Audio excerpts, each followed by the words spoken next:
Welcome to the InnovaBuzz podcast, where we share all kinds of tips, advice, and interview guests on all things innovation and leadership in modern marketing. Each episode is a conversation with inspiring people who make wonderful contributions to our knowledge in these areas and spark curiosity and ideas to pursue. Join me, Jürgen Strauss from InnovaBuzz, and let's get into today's masterclass on this InnovaBuzz podcast.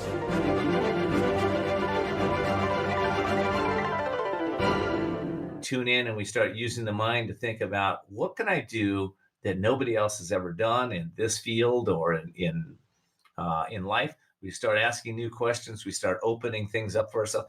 Then what it takes is courage. We have to develop courage once we get those answers to take it to the next level, right? We can see things we've never been able to see. We can do things we've never been able to do, but courage is the bridge. Courage is the bridge from fear to faith, from poverty to wealth, from unhappiness to happiness. Courage is the bridge there. So when you tune into your courage, you start to take steps that will take your life to a completely new level.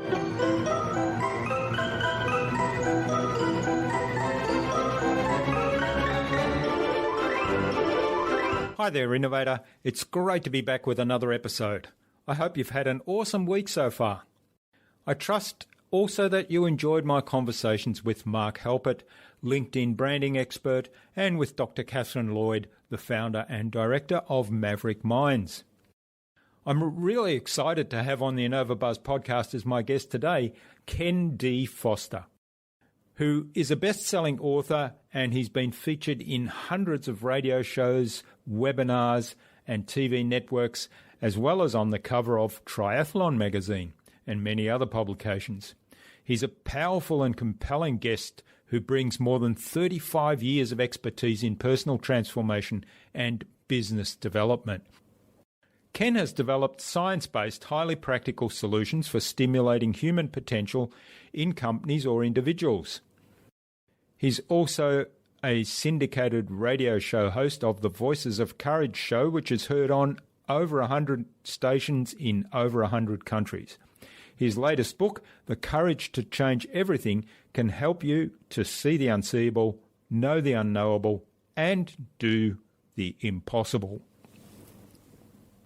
A quick promotional message from our sponsor, that's InnovaBuzz, where we help coaches and consultants build professional credibility, engage their target audience, and connect with their ideal client. That requires absolute clarity about who your ideal clients are and how you can help them. To help you get that clarity about your ideal client, take a look at our Marketing Master mini class, where in less than 30 minutes, you'll gain absolute clarity on your ideal client and how you can communicate with them to build and strengthen an engaging, enduring relationship. Access the Marketing Master mini class at innovabiz.co/Marketing Master. It's completely free and accessible without even giving away your email. In our discussion today, Ted talked to me about what is your natural state of greatness and how you can tap into this inner genius. He explained how to build habits to make changes that will have you do new things you previously might have thought impossible.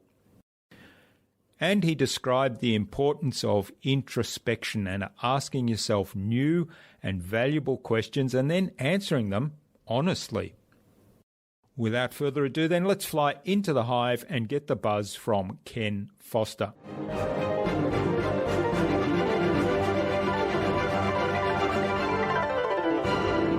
Hi, I'm your host, Jürgen Strauss from InnovaBuzz, and I'm really excited to welcome to the InnovaBuzz podcast today from San Marcos in California. Now, I believe that's near San Diego in the USA, Ken Foster, who's a visionary, a business strategist, a best-selling author.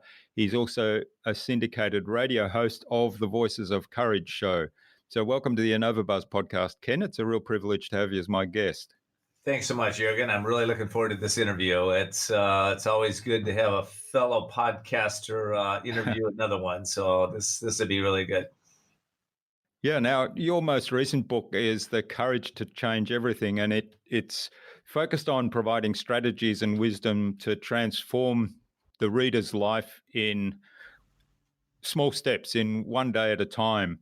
And you say that the book helps everyone step into their natural state of greatness and maximize their full potential by developing habits that can be developed in as little as 10 minutes a day. So it's kind of a daily roadmap to make those changes. But before we start talking about all things greatness and maximizing your potential and making changes, give us a little bit of background and context. How did you get to where you are today, and what were some of the big moments in that journey? Well, where I got to where I am today, I'm not sure where I am yet, but I'm at a place where I feel I've got a lot of wealth in my life. I've got a great family life. I've got extreme health. I'm a triathlete, and I'm got great friendships. Have a balanced life, balanced health, and my body is pain free at my age. So I'm doing a few things right, and how I got there is by doing a lot of things wrong. So it started for me, I think it was a wake up call somewhere around 1992 when I was in therapy at the time. And I was hearing this little voice that said, you got to feel the pain to make the change. And I went in and talked to the therapist. I said, what is this voice I'm hearing? And he was a great guy. I'd been with him for about a year. And he looked at me and he said, Ken, I can't do anything more for you. You need to follow that voice. And as I walked out of the office thinking, am I crazy or is this guy nuts? I mean, what do you mean I got to follow this voice? But at some level, I knew that was true. And I realized that that voice was that inner voice of courage, that inner voice of strength, that inner voice of wisdom that would really get me to the next level. And it was shortly after that I learned how to still my mind, go deep into meditation, and start to really realize who I was, what I was about, and what I could actually bring into this world. So that's kind of where I started from. Yeah. That's fascinating. So when you talked about that inner voice, how did you clarify what the message was there to take some steps to make changes? Well, I really looked at what wasn't working in my life at the time. And at the time, I was estranged from my children. I was living in a city I didn't want to live in. I was surrounding myself by friends that I thought were kind of lower companions at the time. I had making a lot of money. I was running a $200 million operation that in the financial service industries that I had helped start from scratch. But I was also spending every dime. And so I'd realized that I really need to make some big changes. Also, I was about 50 pounds more than what I weigh today. So I realized that there were a lot of things not working. I also realized that if I continued down that path, that path led to a lot of disease, mentally, emotionally, physically, spiritually, and also probably financially bankrupt, and a whole bunch of places I didn't want to go. So I just stopped and I started to ask myself, what's working? What's not working, and what can I do to improve today? And I did that on a consistent basis. I started reading everything I could possibly read about the human spirit, what makes us tick, what brings success, how do we tune into ourselves at higher levels of consciousness, how do we increase our frequency and our vibration. So I was very much an open mind at that time to really be able to understand what is truth and where does it come from and how do I apply it in my life, and can my life get better if I do apply it. That's fascinating. Yeah, so I'm interested then, you talk about, the book, The Courage to Change Everything. I've got a whole bunch of questions around that, but it's a roadmap and it kind of starts off with, okay, day one, ask yourself 3 questions. And it's a lot around self-reflection, which is the process you've really just described that you went through as well, the self-reflection around what's working, what's not working, and where do we make changes in what's not working. So is the book kind of a reflection of your journey? It's definitely a reflection of the journey. This book is my 7th book and my 3rd hardback. And it is a book that I spent a lot of time contemplating and a lot of time asking, is the advice that I'm giving in this book, would this be advice that individuals could actually apply to reprogram their thinking the same way I did? When I started, I had this stinking thinking. I was making a lot of very poor choices on a consistent basis. And worse than that, I didn't realize I was making poor choices. I thought I was going down a path that would create me more happiness and more joy. But once I started to get some feedback from others, I joined some groups that helped me to get personal feedback. And once I started to quiet my mind and read things like Leonardo da Vinci would tell us, Jürgen, that isolation is the price of greatness.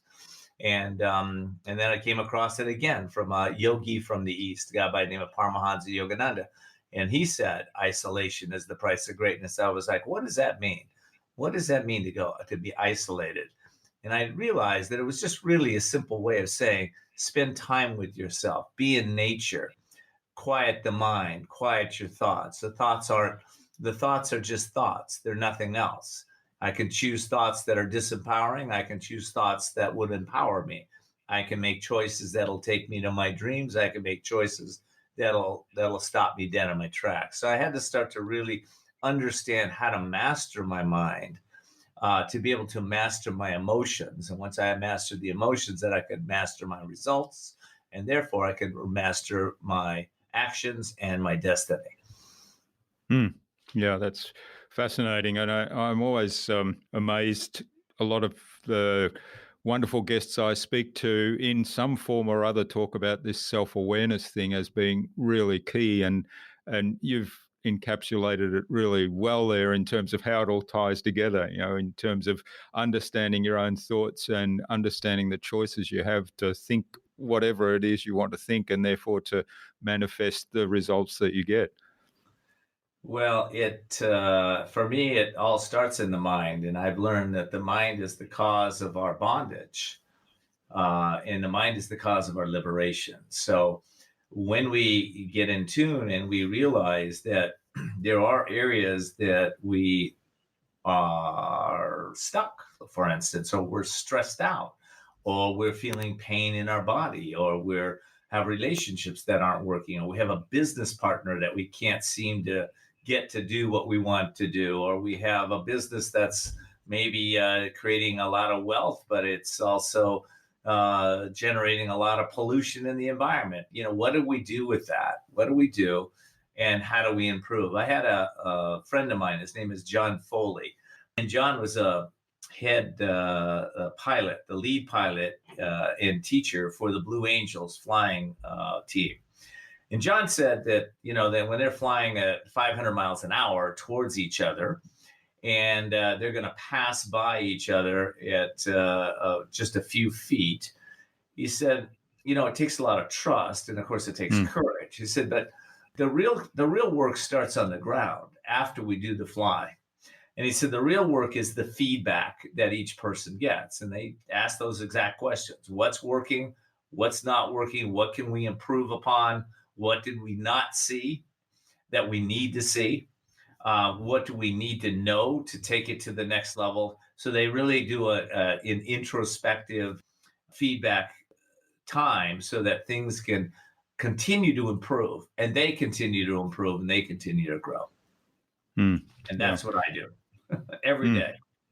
And that's what the book's about. That's what the book's about. The book itself, I thought a lot about that book, like I said. But one of the things I thought is, I knew I wanted to write a book that had the astute wisdom from the East, from India and from some of the other countries, Tibet and China, and some of the real astute wisdom they had there. And I also wanted to bring in the cutting edge wealth strategies from the West. And I wanted to blend them in a way that we could drip on our minds maybe 10 minutes a day. Because I figured nobody's much reading 400 pages books anymore because they don't have a lot of time. But everybody has 10 minutes, and especially 10 minutes to rethink, to reprogram your thinking, to be able to ask some focused questions, plan out your day, and take strategic actions every day. Imagine doing that every single day. Your life cannot help but get better. Yeah. Yeah. What I particularly love about that approach is it's kind of like you said, it's a roadmap for change, but it builds a new habit, and it builds a new habit that, people that are planners, like I'm very much a planner, is actually very easy to integrate into your life, because that 10 minutes can easily be absorbed into your planning routine. And it just means a little bit of an adaptation of your planning routine. So it's not actually finding another 10 minutes or whatever in your day. It's actually making a slight change in something that perhaps people are already doing. That's a good point. And I'm a meditator, so I integrate it every day. After I meditate for a little while, then I break out my book and I break out a journal, and I'm committed to every day this year. I'm going through this book. Last year I went through another book, another daily guide, and this year I'm so happy to go through this one. So yeah, you're right. We just integrated in what we're already doing, and for planners, for people that aren't necessarily planners, it's a great discipline. And I believe this, that the more we can have discipline in our lives, the easier our lives get. And it's just really that simple. Mm-hmm.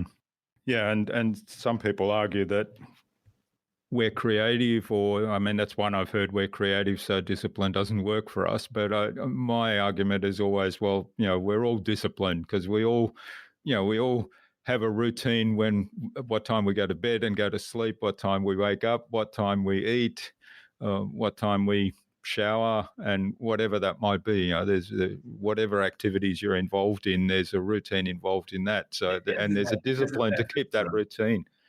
It's a routine, or it's our habit. It's, here's what I tell people. I say, if you don't think you really have routines, go and take a shower and start washing with the opposite hand. Yeah. Start doing everything opposite that you normally do and see what that feels like to you. You will soon learn that, in fact, it's a good thing to do that anyway, because that's not thinking. When we are like driving our cars, or we're taking a shower, or maybe you're walking out, you're really not thinking. You're just running on a habit. And so real thinking is almost a lost art for some folks. So we do have to discipline ourselves to be able to take some time, go within, and really contemplate or ponder or ask new questions.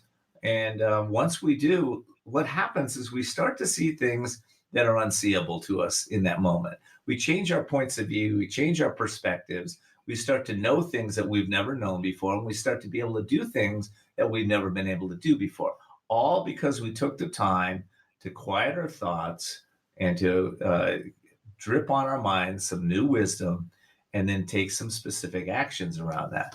It's kind of cool. Yeah, I love it. All right. Well, one of the things I was really curious about, the title of the book, you say The Courage to Change Everything. And I guess my immediate question was, why change everything? and so how did the title come about in that sense? Well, the title came about because I learned that when I change one thing, everything seems to change. So, for instance, I've gone on a diet before where I cut out red meat. When I cut out the red meat from my diet, my mind went crazy. What am I going to eat now? And I started looking at the grocery stores and everywhere. I made the commitment to do it. Now what do I do? And literally, I started changing what I ate, how I ate it, when I ate it, with who I ate. Everything seemed to change from one decision. So I kind of noticed that. And then I noticed that in a lot of different areas of my life. So if let's say I go out and decided to buy a new house, all of a sudden I realized that I've changed the location, the environment where I am. Now I walk into that new house and none of my furniture seems to want to fit in that new house. Even if it does, my wife wants to get something new anyway. Yep. So now we're changing everything in the environment, right? So if you change one thing, you're going to change a whole bunch of things. So, but here's the thing that I say, change something that would better your life, whatever that is. We all know what we pretty much know what we need to change. I mean, I've been coaching for people for about 25 years now. And so when I ask them, so tell me, on a scale of 1 to 10, how's your life? Well, my life's a 7. Well, what do you think you need to change to take it to a 10? And inevitably, most people can give me 3 or 4 steps that can help them do that. What we don't realize that we need to change is our mindset, is our beliefs. And if we can change at the core, if we can model other people's successful beliefs, we can incorporate a belief inside of ourselves. That belief, one little belief, will change just about anything in our life. For instance, here's a great belief to take on. Let go of the belief that you get tired. Just let it out of your life. Don't use tired. Don't use that concept anymore. You might use the concept that the body needs a rest. But a lot of times when we say, I'm tired, it's a mind thing. It's a mental thing. And now we focus on that. And now what we focus on, we feel in our body. So if you just change up one little thing, what's going to happen? You're going to have more energy. It's very interesting. Change up one thing, you'll change everything. Yeah, that's a great example, and even the idea of saying I'm tired, it's almost an identity thing, right? So unconsciously you're holding on to that identity, and therefore and therefore everything kind of falls into place. The body almost takes it as an instruction. It does take it as an instruction, and if you do it over and over and over again, you say that over and over and over again. As soon as you say it, now your body feels it. So whatever you focus on, you feel, right? Yeah. So focus on, well, instead of, when I wake up in the morning, I have a success habit. I do habits that like work. So I open my eyes. Many times I go to gratitude, but I always go to this. I say, I'm alert and ready. I'm alert and ready. Boom. I'm alert and ready. Now, try that in the morning. Your first thing, your thoughts would be like, oh, I'm not alert to anything. I'm not. I want to go back to sleep. But if you keep doing it, you create a habit. You start popping out of bed. You start waking up, and as soon as you say I'm alert and ready, that's your signal to get out of bed. So don't say it until you're ready. But you can lay there like a cat and gotta move around and just take your time to wake up. But then when you say it, boom. If you do that, you create a success habit, and you'll wake up and you'll feel energized in the moment. Yeah, that's great advice, and I've felt that quite a bit. I mean, this last winter's been. I get out and cycle every morning, or I try to get out every morning. And this last winter, I've gotten a little bit off the wagon in terms of waking up and thinking I can hear rain on the roof, and it's really cold. I'll just cuddle up under the doona, and it was like, it's cold, I feel tired, and they were the thoughts going through my head. And of course, after a few weeks of that, my fitness dropped quite dramatically, and when I then did go out on the bike, it hurt a lot more. So it was a vicious cycle. And now I've gotten back into the habit of, no, get out, I'm ready, it's time to hit the road, and it makes a big difference. It makes a big difference. And, I think that particular habit, because I'm a writer too, helps us so that we don't have pain in our bodies. Like you said, if you don't exercise for a while, the muscles start to atrophy. And if then you start up to go do something you want to do, and now you're tired, you're hurting, you're pain in your body, whatever you're telling yourself. It's not that great of experience. So one of the things that I changed up was just that. When I was 42, I committed to exercising the rest of my life. And I committed that because I wanted to feel vital and healthy and fit and not have pain in the body. And I'd seen so many people in my family that had grown big and obese and were sedentary, and they had a lot of pain. They had arthritis. They had diseases in their body. I went, that's not the path I'm choosing to follow. So I made a conscious choice to change everything at that moment. And it took time. I didn't do it all at once. I started walking, then I started running, then I started biking, then I started swimming again. And then I started skiing again. I started doing a lot of activity. But that's what we can do when we drip that new consciousness on our brain every day. Now, one of the terms you use in the book is your natural state of greatness. And I'm curious, what do you mean by that? Well, all of us are born with as a genius, all of us. And I believe that environment and programming and abuse and a whole bunch of strange beliefs that we're socialized into dull us down. I definitely was a product of the system, and had great parents, loved my parents, went to Catholic school, got that programming, went on to a high school, parochial high school, got that programming. And, by the time I was in college, I was pretty shut down as a kid. Fortunately, I had some great professors that opened up the possibility of what is possible if we let go of some of the programmed ways of showing up in life. So here's what I mean by that, though. We all are souls. We're individual souls in my world, and the soul itself is perfect, and the soul gets kind of like a rust over the soul. And what is that rust? Well, that rust is those beliefs, those areas that maybe we've been harmed or hurt. We haven't forgiveness. There's no forgiveness. We've got wrong thinking going on. And when we start to let all of that go, we start to tune into our inner wisdom. We start to realize that within all of us is brilliance. My brilliance is probably different than your brilliance or the next person's brilliance, but we all have it. We all have strengths that when we focus on those can bring greatness into the world. And it's amazing when we start to realize that we are limitless in if we tune into our own, we tune into stillness. I think that's where it all starts. Tune into stillness. We get still, and all of a sudden we start to realize that there's a lot more in us than we ever thought possible. That's where it comes from me. It just comes in this place of stillness. And I get these little downloads that say, go left, go right, go do this, go do that. And when I pay attention to that little voice, I call that the voice of intuition, right? It's something we all have, but most of us we don't have it developed.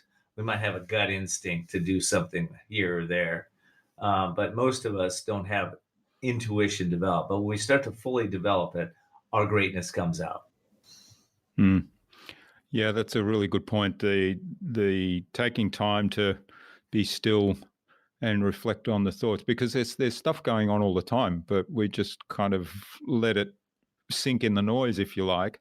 When you consider that, we're breathing, our heart's beating, pumping blood around, supplying oxygen to every physical organ in the body, and all of that's happening without us actually thinking about it. And so there must be other stuff going on. And if you take time and be still, then, and reflect on that, there's probably things that you can learn that you're not aware of consciously. Well, there is. And it's like most people see the sun and we see a big yellow blob in the sky. But if you use a spectroscope to see the sun, you'll see 7 different colors coming off the sun. Most of us aren't tuned in to listen to the picture of the TV picture that is the vibration that's all around us right now, of TV, of radio, of a lot of different vibration that is all here, all around us right now, but we're not tuned into that. Can we hear that? Can we tune in? Well, I don't know about the radio and the picture, but I can tell you this. If we tune into thoughts that are powerful, that tell us that we're magnificent, we're more powerful than we're powerful beyond measure. If we tune into thoughts that everything's okay, we're going to work, everything will work out today. Today, I'm going to take 3 action steps that are going to take my life to the next level. We ask questions like that, or we ask a question, if I were very courageous today, what would I do differently? We tune in and we start using the mind to think about what can I do that nobody else has ever done in this field or in life. We start asking new questions. We start opening things up for ourselves. Then what it takes is courage. We have to develop courage once we get those answers to take it to the next level, right? We can see things we've never been able to see. We can do things we've never been able to do, but courage is the bridge. Courage is the bridge from fear to faith, from poverty to wealth, from unhappiness to happiness. Courage is the bridge there. So when you tune into your courage, you start to take steps that will take your life to a completely new level. That's been my experience over the last 25 years, not only with myself, with thousands of clients that I've helped through their process.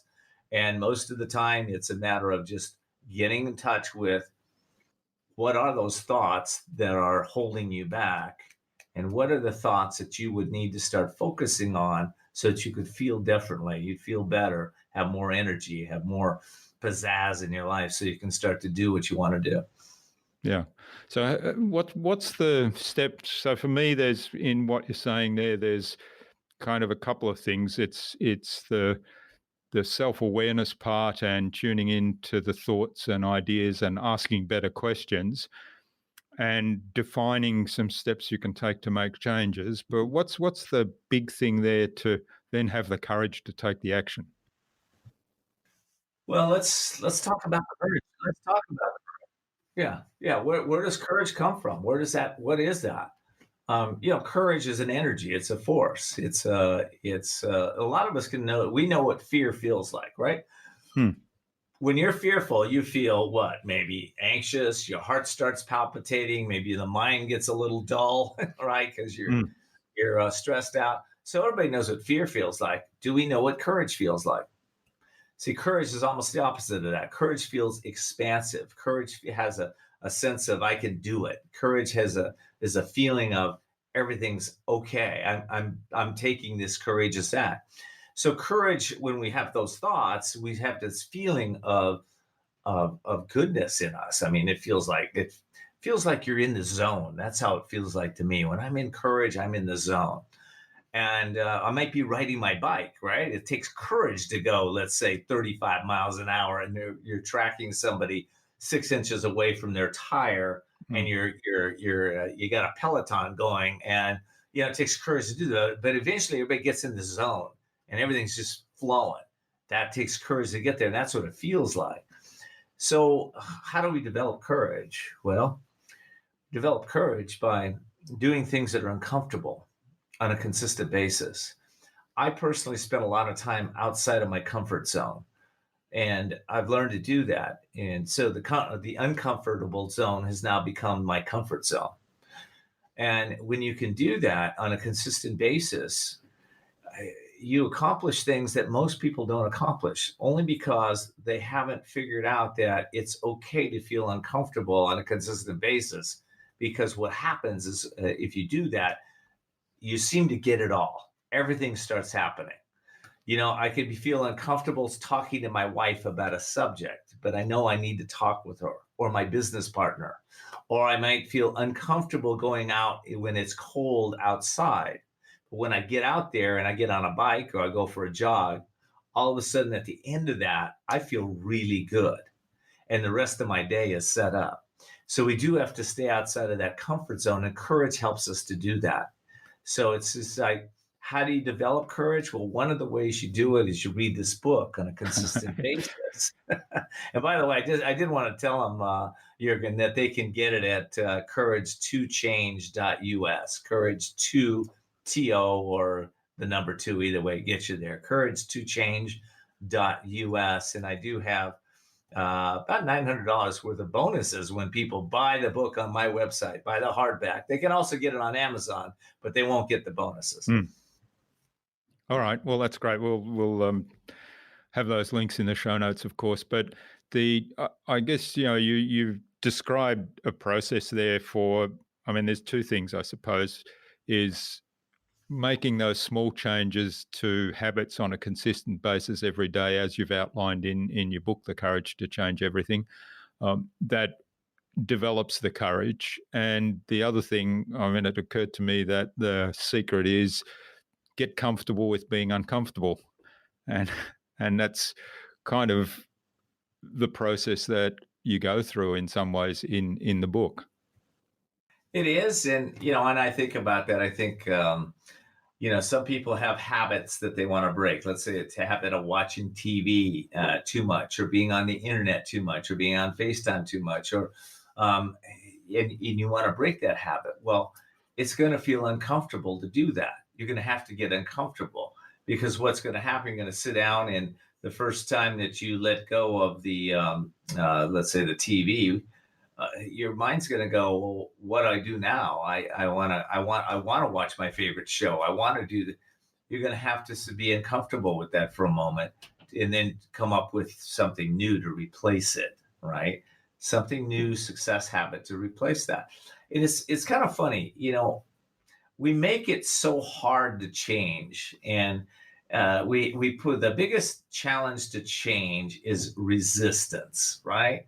The energy of resistance. So if you can realize that you're probably going to be resistant, it's okay but you have to acknowledge that resistance is there, because if you don't, that resistance will probably just keep you where you are.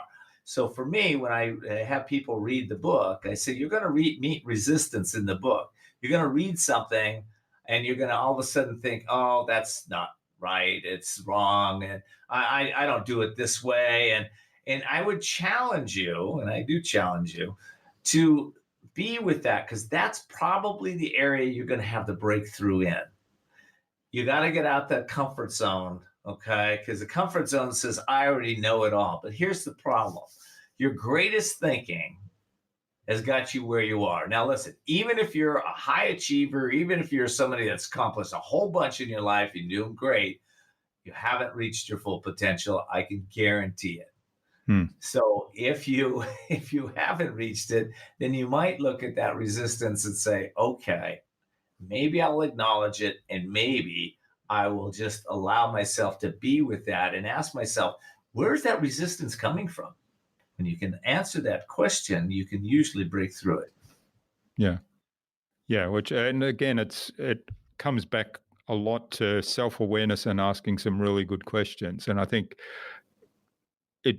there's a level of self-honesty there, isn't there? Because it's like, if in the example you gave, watching the TV, or I think dieting is another really good one, because there's snacks in the fridge, and whilst I've got to count my calories, there's that snack in the fridge, and I feel like tasting it right now. And how do you? And so there's a resistance to stick to the diet, and how do you then really honestly assess your own thinking in terms of, why am I so resistant to sticking to the diet and saying I'm not going to have that snack now? That's a really good one. I think with resistance comes purpose. Okay. So if you want to blow through your resistance, I believe you need to really get clear and have a strong purpose for doing what you're doing.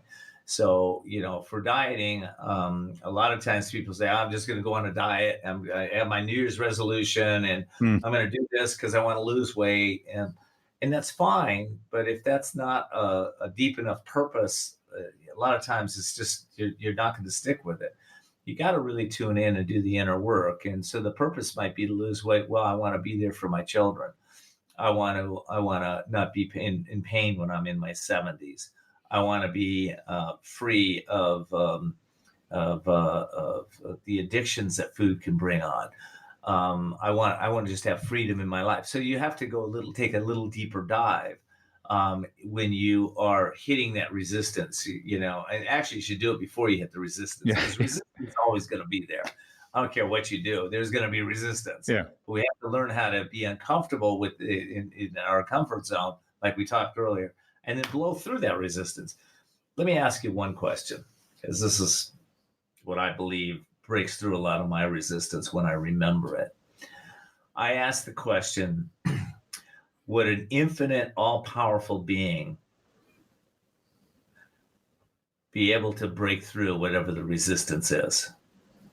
So I just want to remind myself of who I believe I am. And maybe you don't believe that for you. That's okay. But that's who I know I am. And I ask myself that. And the answer is always no. I would be able to blow through that. And I just have to remember that. Because inside of all of us is greatness. And inside of all of us is brilliance. And inside of all of us is a resilience and a power, a willpower that's so far beyond what we can even imagine, unless you want to imagine it. And if you do, you got to break through your resistance. Yeah, that's a great message. And I think one of the things, I mean, you gave some examples there in terms of the why in that dieting example. And one of the things that struck me was that all of the examples you gave were kind of towards motivated things. So I want to be healthy in my 70s. I want to be pain free. Well, that's a little bit away from, but it's still looking forward rather than looking back and saying, well, I'm whatever weight and I want to lose 10 pounds. Well, listen, we create our future in the present moment. The future is created in the present. The future is not created in the future. The future is created right here. So if you want to feel vibrant and healthy and have an amazing life in the future, you have to make your commitments and tune into that why. I think there's, for me, it's intention, tuning into the steps for me. Intention, what is my intention? To lose weight, for instance. My why, get clear with why am I doing this? Why am I really doing this? Third piece for me is what am I willing to give or give up to accomplish it? What am I willing to give up? Well, maybe I have to give up some weird thinking. Maybe I have to give up some friendships that are eating, massive amounts of food. I don't know. But that piece, and then it's just daily simple actions are what work for me. Daily simple actions. If I try to do an all or nothing, I'm going to do it all, and it's going to be great. And personally, that doesn't work for me. So I take daily actions. And then at the end of the day, as we talked in the beginning, I do feedback. I look at what worked, what didn't work, and what can I do in the future to make it better. But it's all happening in the present moment. Yeah, well, you mentioned feedback early on in our conversation in regards to mentors, I think you said, other people giving you feedback in terms of your own self-awareness and discovery. So how important is it to involve other people in this whole process and to get feedback? Well, I always knew it was important to create people together. I knew it kind of by trial and error for me. But then there was a woman that wrote a book. Her name is Lynn McTaggart, and the book is called The Power of Eight, where she and several scientists and several individuals in major universities around the United States studied consciousness with regard to groups. And they started out with like groups of 1,000 people holding intention for someone or some minister in a government to make a different decision. And sure enough, the decisions were changing. They started documenting it. They took it down to 500 people. Same results were happening: 300, 200, 100, down to 8, down to actually 2. And what they found is that there is a principle at work where we are holding intention for each other.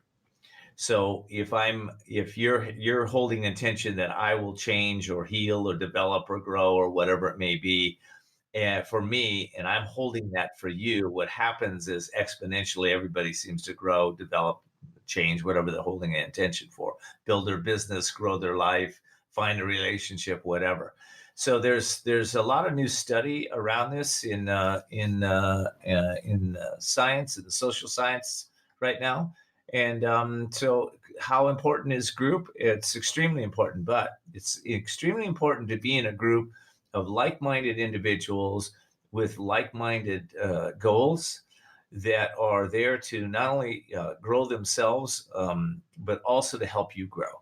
That's the key right there. Yeah, that's great advice. And then of course, the common goals and holding the intention for each other becomes another habit that propels you to your greatness. It does propel us to greatness. It reminds us, who we are at a deeper level. And I couldn't have said that better. You really did say that right. It does propel us to greatness when we hold in consciousness equality in one another, and we hold in consciousness the greatness within each other. All right. Well, this is fascinating, Ken. I'm really enjoying this conversation, but I'm aware of the time, so I think it's a good point to move on to the Buzz, which is our innovation round, and it's designed to help our audience who are primarily innovators and leaders in their field with some tips from your experience. So I've got 5 questions, and hopefully you'll give us some really insightful answers that'll inspire our audience to go and do something awesome today, and perhaps even build on their daily habits of moving to greatness and changing things. Well, we'll see. Let's see what happens. Okay. So what do you think the number one thing anyone needs to do to be more innovative? Innovative meditation, number one. Tune in, quiet your mind, still your mind, get into an environment that supports stillness, and be with yourself. Allow yourself to go within, ask some empowering questions, and watch your creativity soar. And you've described that in great detail in the conversation today. So thanks for that. That's a really good one. I mean, I know that a lot of my guests have said various forms of that, taking time out to be quiet and reflect and so on. So yeah, great advice. Now, what's the best thing you've done to develop new ideas? Is practice the discipline of trying to do something new that I have not done every day. So every single day, I did this for many years. I still practice it. I try to do something that's different. I ask questions like even for my wife, Judy. I open up my eyes in the morning and I'm thinking, what can I do that I haven't done before to make her life even better? The other thing I like to do is I like to challenge myself with big goals, things that are much larger than myself, and things that I've never been able to accomplish again. So when I do that, for example, for me would be becoming a triathlete. So I learned to swim, early on in life, but then later I learned to bike and I learned to run. And then I met a guy that set my intention. I'd like to do triathletes. I met a guy that helped me to train, and eventually I got myself up into the World Triathlon event in Penticton, British Columbia, where 3,500 other athletes were there. Top event in the world for triathletes. And I got top 10 in my event, which is aqua bike. And I ended up on the cover of Triathlon Magazine, right? So big goal, right? Yeah. But that opened up crazy creativity because I had no idea where I was going or what I was doing. And the right people, the right places, the right things, the right equipment, everything shows up for you when you're open to that creativity flowing into your life. Yeah, I love that. And I've certainly had experiences like that where I've challenged myself in that way as well. Particularly, I relate to the sporting analogy on the bike. All right. Now, do you have a favorite resource that you use most often? Favorite resource, Google.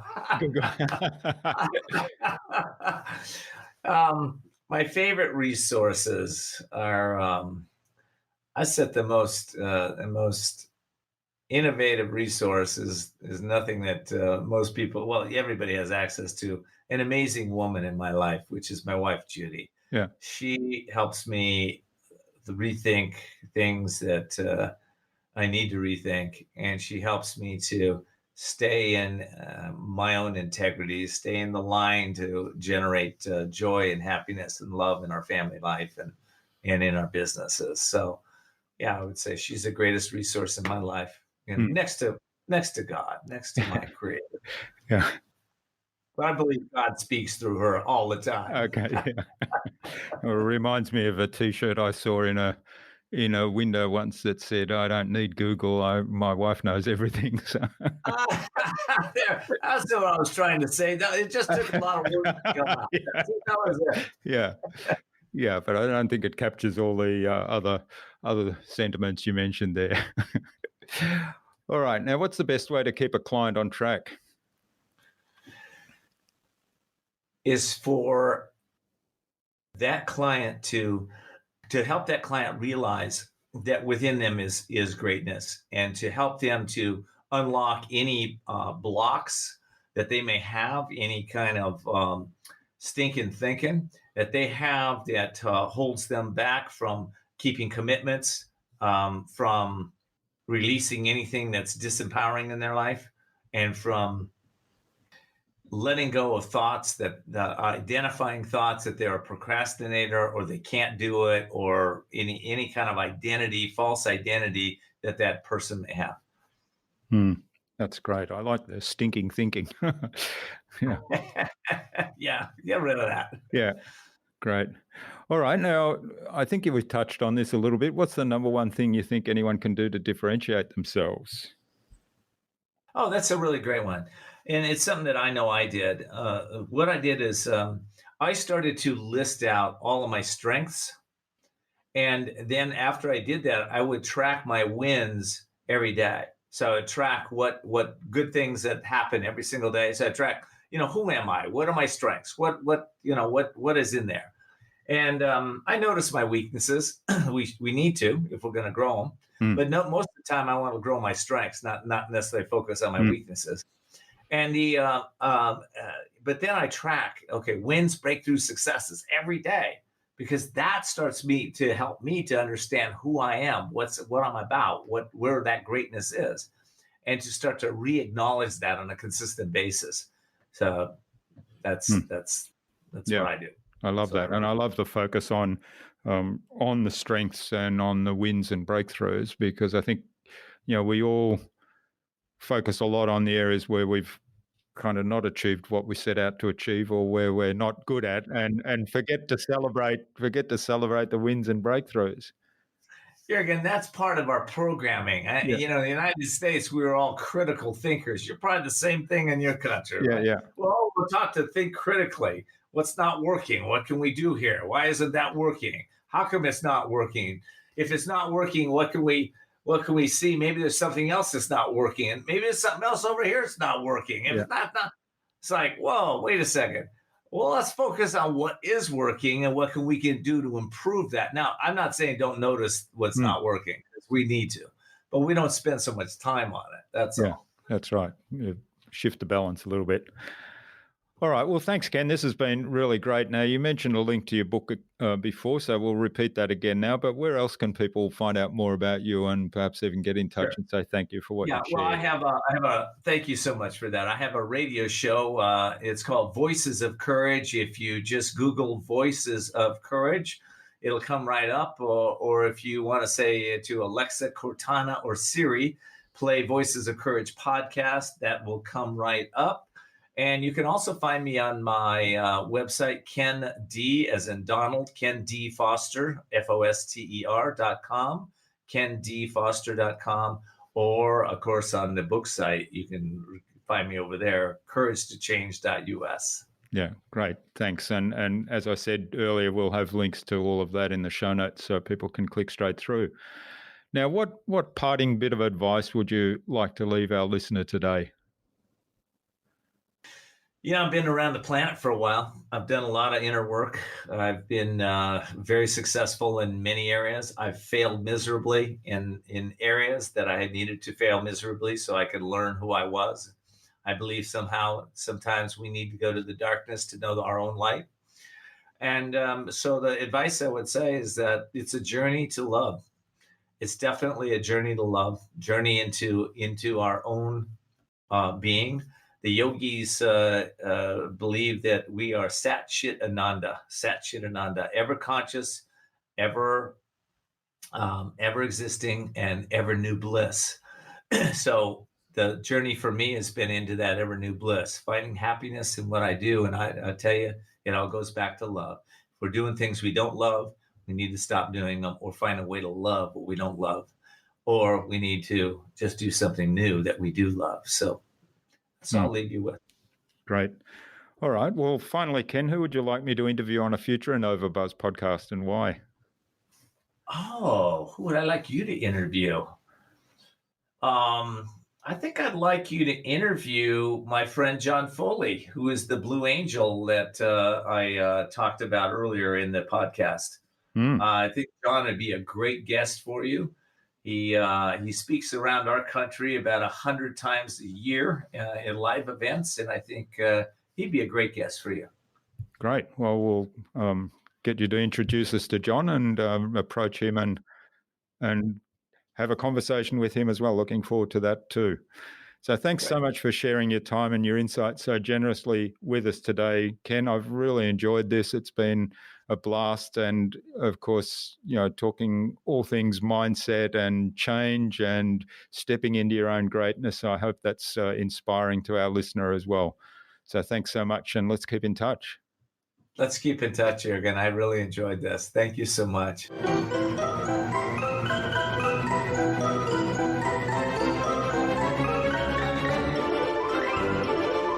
I hope you enjoyed that insightful and informative conversation with Ken and took something away from his episode, something that you can act on today. The very clear message for me from Ken's episode is that making change in yourself can propel you to change the world, and those changes in yourself can be built as a habit. Also, I love the idea of getting comfortable being uncomfortable. I'd love to know what you took away from Ken's episode. Leave a comment below the blog post, which you can find at innovabiz.co/Ken D. Foster. That is KENDFOSTER. All lowercase, all one word, innovabiz.co/Ken D. Foster. You'll also find contact information for getting in touch with Ken there, as well as links to his website, to his social media pages, to the Courage to Change Everything book, and the other resources we spoke about in our conversation today. Ken suggested we have a conversation with John Foley, expert in the how of high-performance teams and the author of Fearless Success, on a future InnovaBuzz podcast episode. So, John, keep an eye on your inbox for an invitation from us to the InnovaBuzz podcast, courtesy of Ken Foster. Remember to check out our Marketing Master mini class at innovabiz.co/Marketing Master. It's completely free and accessible without even giving away your email. But most importantly, it will enable you in less than 30 minutes to gain absolute clarity about who your ideal client is and how you can communicate with them to build and strengthen an engaging, enduring relationship. And if you'd like our help to go even deeper into marketing mastery, or our help with producing your very own podcast, even launching your very own podcast if you don't yet have one, then send me an email to jurgen@innovabiz.co and we can set up a quick call to have a short conversation and find out whether we're a good fit for one another. And tune in again to the next episodes of the InnovaBuzz podcast, where we've got some more fantastic guests lined up, including Dr. Jeff Spencer of Cornerman Coaching and Ted Rubin, social media strategist. Stay connected with us by subscribing to the InnovaBuzz podcast at innovabuzz.com/subscribe. innovabuzz.com/subscribe. Make sure you never miss another episode. It would also mean a lot to me if you leave us a review, because what you think matters. I'd love to hear your thoughts, your ideas, your suggestions, or questions you have, so go ahead and share them in the comments below the blog post for this episode. Until next time, I'm Jürgen Strauss from InnovaBiz. Remember, be awesome and keep innovating.